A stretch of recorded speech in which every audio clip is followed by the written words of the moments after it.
Hello, this is Mark Wildman of Wildman Athletica, and today we are going to talk about combining kettlebells and clubs with conventional lifting.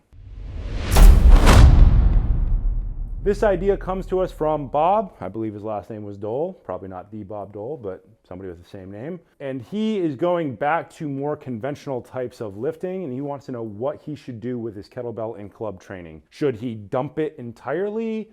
Should he do it once a week? I'm going to say no to both of those immediately. I'm going to say maintain your core 6 kettlebell movements, maintain a couple of club movements, and definitely maintain some mace movements, and do them every time you go to the gym for just a much shorter period of time and at a lower weight. I don't really know what he means by conventional lifting.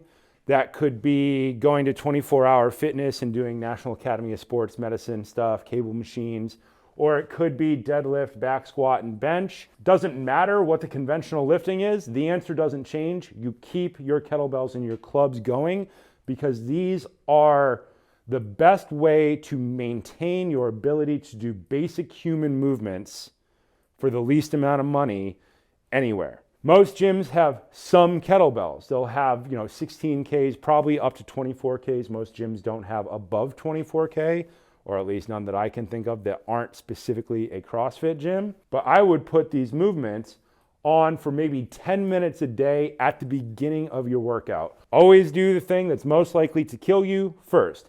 Conventional lifting is a lot less likely to kill you. It's designed to be safe. If you're doing hammer strength machines, it's very hard to drop any weights on yourself, because it's designed that way. If you're doing barbell stuff, you'll probably be in a rack. It's usually harder to kill yourself doing that. Let's think about conventional training just in general being substantially lower in complexity and requiring less control than kettlebells and clubs. And that's fine. It's designed that way. Most conventional training, if it's not the big three, is designed for you to push the maximum amount of weight in the safest possible position, because most people who are doing conventional lifting are doing it for more of an aesthetic purpose, or usually that's the way. There are a lot of things like National Academy of Sports Medicine where they do a lot of single-sided cable work or band work in order to help people work on their rotation ability or their deceleration ability. There's a whole thing, National Academy of Sports Medicine, sports-specific training, where it's all about that stuff. But all of that conventional stuff requires very expensive equipment. I don't talk about it much because equipment's expensive. It's not within the realm of your average person to do for a limited amount of money in a confined space, which is like 99% of the population. Most people do not have the time, the money, or the ability to go to gyms. Out in the country, the nearest gym is 30 minutes away. You got to go to the gym, you got to lift, you got to come back. You're looking at a minimum of 2 hours for most people. If you live in LA, getting to the gym could take 45 minutes to an hour, so you tend to stay there for 2 hours and you come back. It's a 4-hour chunk of your day, whereas kettlebells and clubs and maces, you can pick them up, walk outside or anywhere you're not going to hit anything and do a workout in a very short period of time, which means that it's more accessible for the majority of the population. But back on point, combining conventional lifting with your kettlebells and your clubs. Keep your core 6 going. Your Turkish get-ups and your swings, your clean and press, your squat. The least important one to keep is the snatch.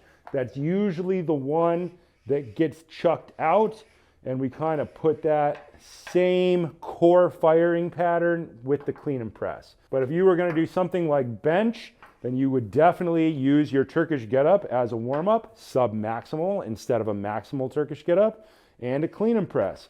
Clean and press is going to fire your core. That's going to fire your core. You're going to move your shoulder in at least 3 major ranges of movement. You're going to activate all the stability stuff in your shoulder, and you're going to get it very warm, which is going to help you get less hurt on bench. Same thing is true of clean and press. You're learning to stand all the way up.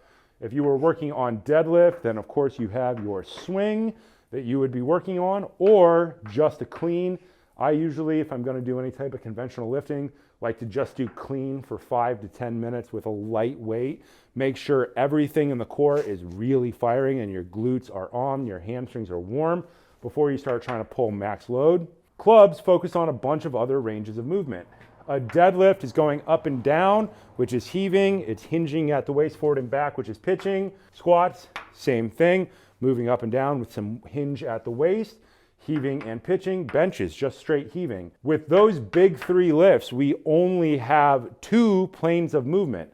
So Turkish get up is going to cover a lot of them. These are also heaving and pitching. So we want to keep our club in here. Circles, all yawing and rolling. Shield cast, definitely yawing and rolling, or controlling yaw and roll. Mill casting pattern, all yaw, all roll, all the time. So you need to keep these core lifts in there in some capacity in order to make sure you're maintaining these absolutely basic human movement skills. Shield cast, mill, and reverse mill are the basis of tool use. Society exists because humans have thumbs, and we use tools in order to build everything around us. Tools are generally levers, and we've advanced a bit beyond that now, but tools are still generally levers. Hammers, shovels, axes, all levers. So we should maintain the core musculature which does that with these movements. With mace, we could also use our 360 and our 10-2, which are really in that category of shield cast, but usually done with a longer lever. Throwing in 5 minutes of 10-2s or 5 minutes of 360s before bench will make sure that all of your muscles in your upper body are on and they are active, so that when you go to do your bench, everything is working better.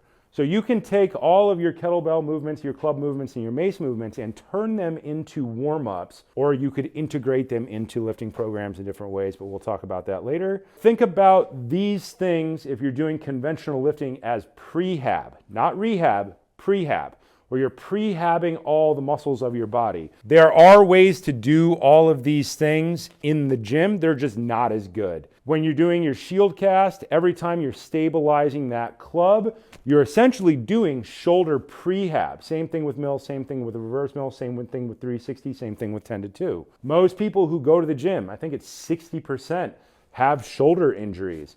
So definitely leave these things in there because they will help you survive your conventional lifting strategy better. This is something that we do, especially working as I have for years in LA and Hollywood. Everybody wants to do the conventional lifting because they need to look good in a short period of time. It's easy to do that with conventional lifting. You can throw somebody on a pec deck and do pec flies and do hammer strength chest machine for 30 minutes and have them look really good.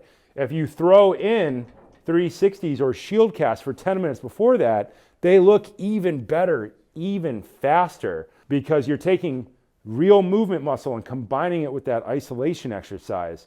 There's tons of ways to do this, and it does work out. And we can continue to talk about that forever. There are a million ways to do this. Core concept, don't throw it away. Put it in for 10 minutes as a warm-up. Think of it as prehab.